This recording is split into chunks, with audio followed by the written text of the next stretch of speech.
Compass well and plan data can be exported from the program as a .edm.xml format file, which can then be imported into WellSeeker Pro.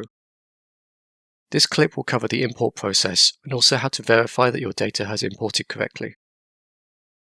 Before importing the file, you should check your Compass import settings.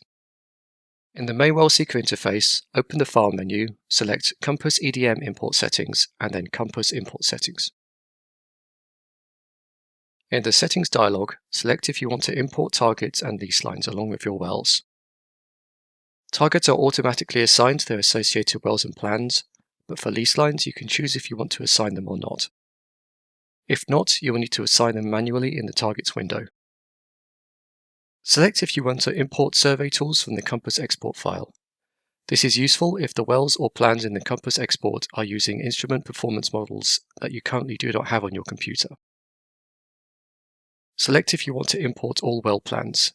If you leave this option unselected, only principal well plans will be imported. Once you are happy with your settings, hit Apply. You are now ready to import the Compass export file. Open the File menu again and select Import Compass Export File. Select your .edm.xml file and select Open. WellSeeker will begin pulling in the file, and when the process is complete, you should see a message saying Import Successful. The imported wells should now be accessible in your database tree. WellSeeker will also check the survey tools being pulled in against the ones already in your IPM folder, and will not pull in any tools that already exist, so you may also receive a message notifying you of this. In addition to the standard import function, there are also extra options in the File menu. Batch EDM import allows you to import multiple Compass export files at once. Import Compass EDM Set Upcoming Status will automatically set the status of the imported wells to Upcoming in the daily reporting. Import Compass EDM Rename Operator allows you to import wells under an already existing operator instead of the operator stored in the Compass export file. In the dialog box that appears, select the operator that you want to add the wells to and click on Select. An important difference between Compass and WellSeeker is that WellSeeker requires all items in the database tree to have a unique name, except for surveys. Compass does not have this restriction. As a result, WellSeeker may need to modify the names of items in the database tree when they get imported from a Compass import file. The logic for the names in the tree is as follows. Operators will always use the name of the operator stored in the Compass export. Fields will use the name stored in the Compass export, but also append the operator to the end of the field name. The naming of the facility being imported depends on what already exists in your WellSeeker database. If the facility doesn't exist in the WellSeeker database, it will be imported without any name change.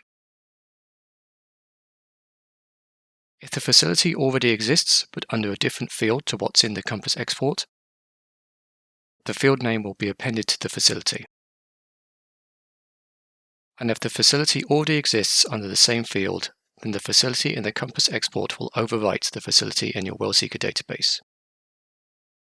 The naming at well level follows the same logic as the facility. If the well does not exist in the WellSeeker database, it will be imported without any name change. If the well already exists but under a different facility to what's in the Compass export file, the facility name will be appended to the well. And if the well already exists under the same facility, then the well in the Compass export will overwrite the well in your WellSeeker database. Actual wells and plans will always have the name of the well appended to them as a prefix. And lastly, surveys do not need a unique name. After importing your wells, it is good practice to verify them in WellSeeker to make sure that they have pulled in correctly. The key places to check are as follows. In the field properties, check that your coordinate reference system has been pulled in.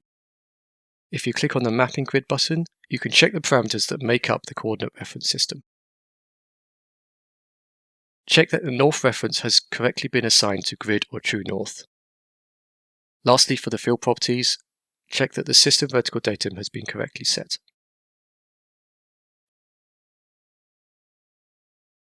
In the well properties,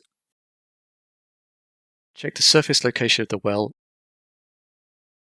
and the depth reference.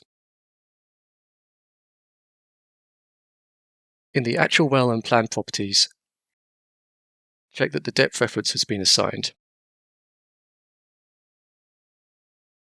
And lastly, open each plan or actual wellbore and check that the bottom line of each matches with what you have in Compass.